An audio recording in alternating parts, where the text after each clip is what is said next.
My views on daily news के तीसरे episode में आपका स्वागत है। एक तीर से दो शिकार, पाकिस्तान और बिहार वीडियो के अंत तक आप ये जान पाएंगे कि कैसे मोदी जी ने एक साथ बिहार के चुनाव और पाकिस्तान दोनों को साधने की कोशिश की है। कौन है नीतीश कुमार सिंह? उनका क्या संपर्क है पाकिस्तान से? पहले कुछ वैश्विक खबरों की तरफ रुख करते हैं। पहली खबर दुनिया में बरहती हथियारों की हॉट डीएच की है और रूस बनाम अमेरिका के अघोषित युद्ध की भी। रूस ने दुनिया की पहली न्यूक्लियर पावर्ड यानी परमाणु ऊर्जा से चलने वाली क्रूज मिसाइल बुरेवस्निक 9 एम 739 का सफल परीक्षण किया है। बुरेवस्निक 9 एम 730 एक क्रूज मिसाइल है जो सामान्य ईंधन इंजन की बजाय न्यूक्लियर रिएक्टर से चलती है। इस वजह से यह मिसाइल लगभग अनलिमिटेड यानी असीमित दूरी तक उड़ान भर सकती है। साथ ही दुश्मन के एंटी मिसाइल डिफेंस सिस्टम को चकमा देने में सक्षम है। अमेरिकी वायुसेना की रिपोर्ट के अनुसार मिसाइल के सर्विस में आने के बाद रूस के पास इंटरकॉन्टिनेंटल रेंज यानी 10 से 20,000 किलोमीटर तक हमला करने की क्षमता होगी। इससे रूस किसी भी हिस्से से अमेरिका तक हमला करने में सक्षम होगा। दूसरी खबर, अमेरिका से भारत का कच्चा तेल आयात अक्टूबर में 2022 के बाद से अपने उच्चतम स्तर पर पहुंच गया। इस कदम को रूस से आपूर्ति में विविधता लाने और ट्रंप प्रशासन के साथ व्यापार तनाव कम करने के नए दिल्ली के प्रयास के तौर पर देखा जा रहा है। यह वर्ष दर वर्ष औसतन लगभग 3 लाख बैरल प्रतिदिन से एक बड़ी छलांग है। खास बात यह है कि अक्टूबर में भी रूस भारत का सबसे बड़ा कच्चा तेल आपूर्तिकर्ता बना रहा है और उसने कुल कच्चे तेल आयात में एक तिहाई हिस्सा मॉस्को से आयात किया।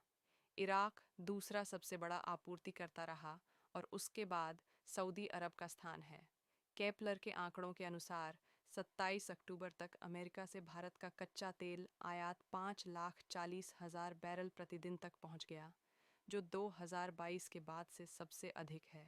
निर्यात आंकड़ों पर गौर करें तो अक्टूबर के महीने में आयात का आंकड़ा लगभग 5,75,000 बैरल प्रतिदिन तक पहुंचने का अनुमान है और इसके नवंबर में लगभग 4 लाख से 4,50,000 बैरल प्रतिदिन के स्तर पर रहने की संभावना है।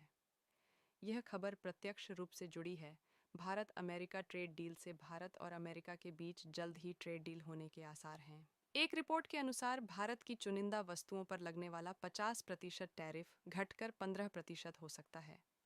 ट्रेड डील से जुड़े सूत्रों के अनुसार ऊर्जा और कृषि सेक्टर वार्ता की टेबल पर सबसे अहम है। भारत इनमें कुछ रियायत दे सकता है। अमेरिकी वार्ताकार दावा कर रहे हैं कि भारत धीरे धीरे रूसी कच्चे तेल की खरीद में कमी ला सकता है। साथ ही अमेरिका से नॉन जीएम जेनेटिकली मॉडिफाइड मक्का और सोया मील के लिए बाजार को खोल सकता है।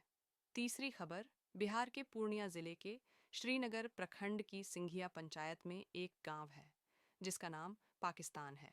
ये गांव कस्बा विधानसभा क्षेत्र के अंतर्गत आता है। विधानसभा क्षेत्र संख्या 58।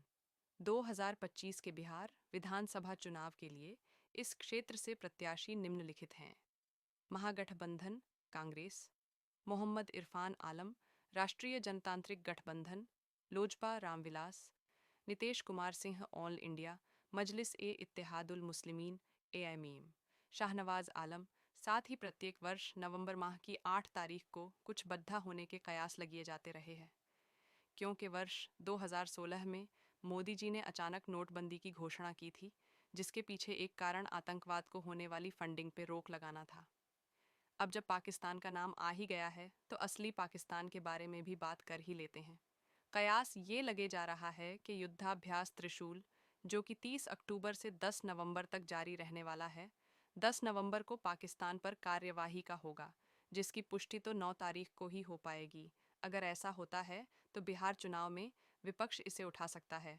अब विपक्ष इसे उठा के फंस भी सकता है। अतः इस युद्धाभ्यास का प्रत्यक्ष अथवा अप्रत्यक्ष प्रभाव बिहार चुनाव पे पड़ीडीछेगा ही। खैर, पाकिस्तान तो वैसे भी एक दिन स्वतः बर्बाद हो जाएगा। आपका दिन शुभ हो। मिलते हैं अगले एपिसोड में। ले